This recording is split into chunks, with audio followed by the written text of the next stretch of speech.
নমস্কার, রূপরাজ জুয়েলার্সের তরফ থেকে সকলকে জানাই আগাম শুভ নববর্ষের প্রীতি ও শুভেচ্ছা। কলকাতার সব থেকে কম মেকিং চার্জ এখন বারাসাত রূপরাজ জুয়েলার্স, মাত্র 6%। রূপরাজ জুয়েলার্সের নেকলেস স্টার্ট কিন্তু মাত্র 2.5 গ্রাম থেকে। দেখো এটা আমি হাতে নিয়েছি, এটা আছে কিন্তু মাত্র 2.5 গ্রামের।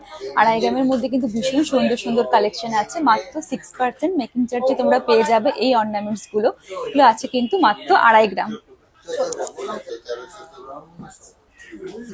আমি আজকে শাখা বাঁধা পরে আছি, দেখো একদম মোটা মোটা ব্রাইডাল কালেকশন এগুলো আছে। এই এত মোটা পাতের পলাটা আছে কিন্তু মাত্র 4 গ্রামে, মানে দুটো মিলে কিন্তু আছে 4 গ্রামে। আর রূপরাজ জুয়েলার্সে পলা বাঁধানোর স্টার্ট কিন্তু 500 মিলির থেকে, আর শাখা বাঁধানোর স্টার্ট কিন্তু মাত্র 1 গ্রাম থেকে। একদম লাইট ওয়েটের মধ্যে শাখা পলার হিউজ কালেকশন পেয়ে যাবে। আমি যে বাটারফ্লাই রিংটা পরেছি এটার ওয়েট আছে মাত্র 4 গ্রাম। এছাড়াও কিন্তু প্রতিটি কেনাকাটার ওপর থাকছে আকর্ষণীয় উপহার।